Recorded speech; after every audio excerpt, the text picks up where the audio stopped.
again then, so we can understand a bit more. So that first stint that you guys get together, the first time you get together, and Mm-hmm. you're making it official, etc., etc. How long before you guys go on a break again? When I was in college, we talking about when I was in college.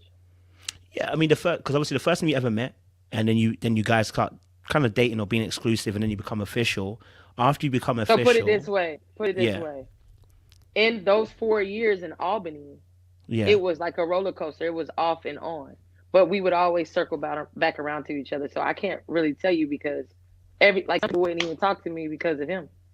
Oh, I ain't dealing Mm, with you because that smokes girl, stuff like that. And I remember there was one time, maybe when I was a junior, we weren't even talking at all. Um, we would communicate here and there by text. I think that's when he was on the road a little bit. It wasn't the same. And then my senior year, we were talking again. Then when I moved, we were always in communication. We would break up. Now I can't remember half of that crap, but we would break up, get back together, break up, get back together. I think we didn't really put take it serious until I retired because it was all the conversations that was having. I was already on my last leg when I got tired of switching teams. I got tired of the money being late. I got tired of all. It was a lot of factors. It wasn't just because of Darian that I retired. It was whoever I was going to be with or whoever I was dealing with. That's what the case was. It played a role, but it was not the deciding factor. So I want to make mm. that clear because people was like, "Oh, I'm sorry you retired." No, it just played a role. So, so obviously, just again, so we can get a bit more understanding again, because you're providing some really good answers, so we're getting a better picture. Mm. So obviously, when you guys you're saying on and off, and people are telling you certain things, those things obviously I'm guessing are When we were on, cause, when you were on, people are telling you certain things, or the girls are saying certain things sometimes, or some people won't deal with you sometimes. What are the kind of things they were kind of saying? You don't have to be very, very specific. We're just saying in terms of the general. What were they kind of saying? it would say stuff like, "I heard he's messing with one of the passionettes, which are the dancers that dance at our games." Okay. I never had solid proof. Nobody would ever give me a name. They just would always say Mm, they heard. So then I was like, I'm not dealing with this shit.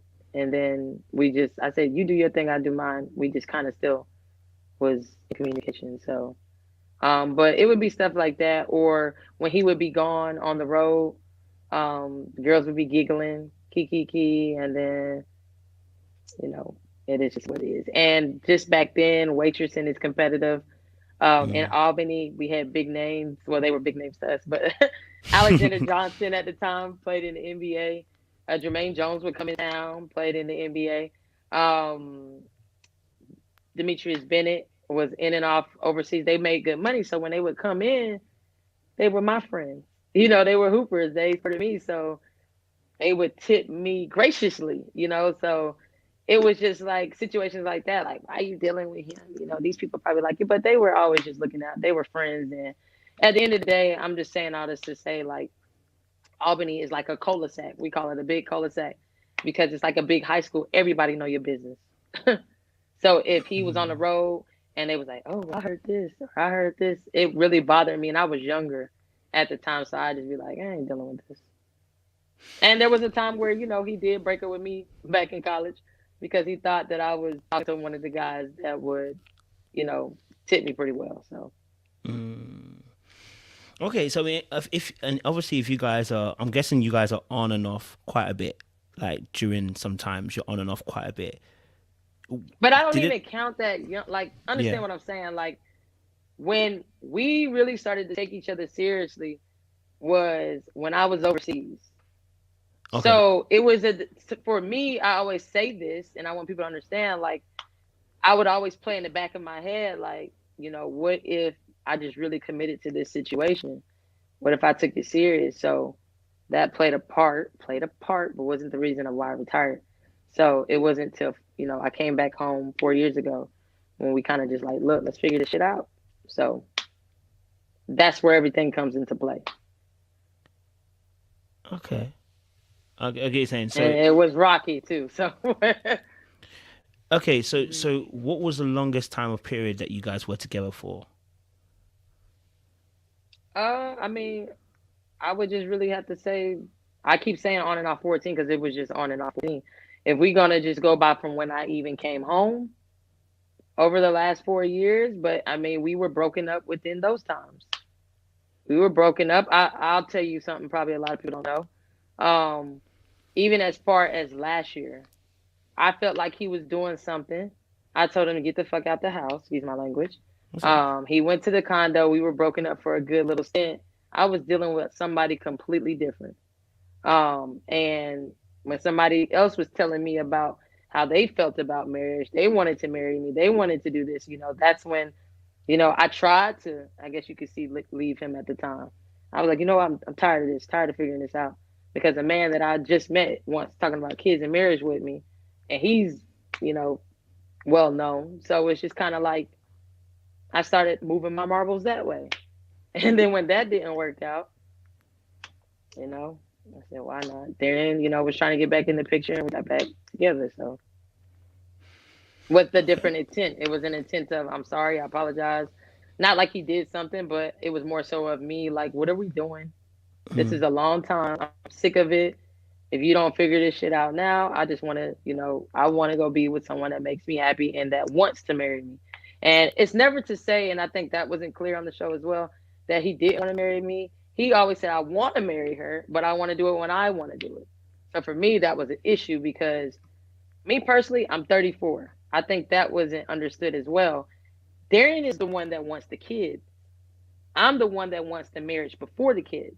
Now, when I say you have 2 years, I'm meaning you have 2 years if you really want kids, because after 36, I don't want none, just to be honest. I don't want to be 50-year-old going to my high school, my child's games. So that's where the confusion, is confusing on the show sometimes.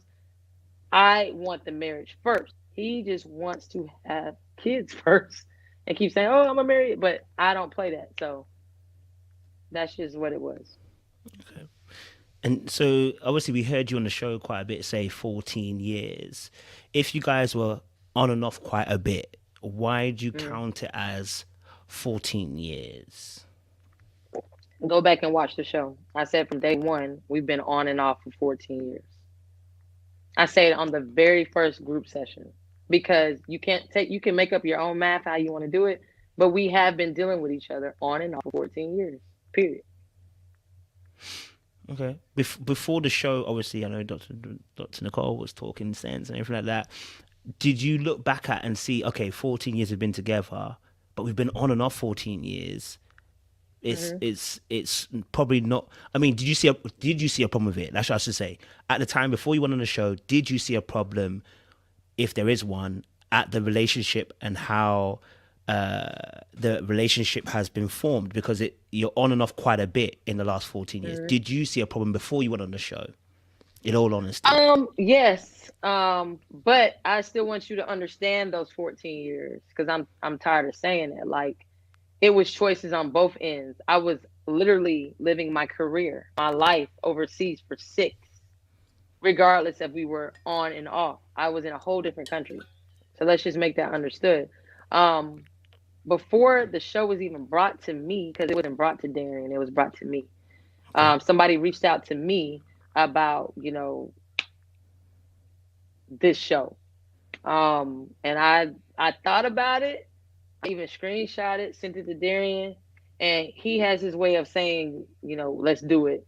He was like, you want to do it, but that's his way of saying, let's do it. So I said, okay. So then I, responded back to the person that reached out to me on Instagram, and it was going from there. But before that ever happened, yes, there were certain things that, the big issue for me at the time, All-Star Weekend happened before the show.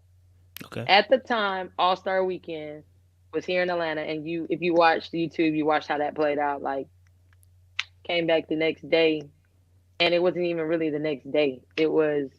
I was at the condo. We were supposed to be at the condo. I had to coach a celebrity basketball game. He had a performance, and he kept rushing me to get back to the condo. I'm thinking, like, okay, after I eat dinner, I go to the condo, had rose, everything set up, and he didn't even come back. And then I'm up here blowing his phone up. He texted me that night, called me, and was like, hey, I'm on the way. He kept saying that, and I fell asleep in the room. When I woke up, it was 4 a.m, and he still wasn't back. So that morning when I got up, showered, got dressed, and I went to go meet my friends, he texts me. It was like at 11, but when I would text him, I'm not a texter. He texts me, I text him back. I called him, he didn't pick up. He didn't call me back till 2 o'clock the next day. Mm-hmm. So I was already gone from the condo. I said, F this. I came back to the house. We wanted to celebrate, just be with each other that night because that's a big weekend. The condo is in the city where my house is away from the city. And, that was supposed to be a special thing that was set up, but he never showed up. So before the show was even brought up, that was this issue. There were other issues when he, that's all talked about on the show. He kept talking about he's going in the studio, he's in the studio, in the studio. And for somebody who worked 8 to 5 Monday through Friday, if you telling me you in the studio, I'm gonna believe it. And I'm gonna tell you why I'm gonna believe it. Because there are times when I go with him to the studio, and I'm not even talking about the studio that's in the condo. There's other studios that he goes to. I'll go with him, and sometimes we up to 5, 6 in the morning, and then I would go straight from work, and I got to be to work at 8, and I'm tired. So when he would say I got to go to the studio, I'm like, oh, have a great time. See you. Like, I'm tired. So I'm not trying to defend him, but I'm saying like that's really what happens sometimes now. Do I think, after what happened to me on the show, that's what happened every time? No, I absolutely don't think that. So, but at the end of the day, I think that people need to understand where I come from. I got too much business to be worried about what another person is doing. I'm not about to be playing detective all night to make sure you're doing what you say. I've never really had anybody approach me. I might have received a DM or two or here or there throughout the years, but sometimes, not trying to take up for him, it would be cap.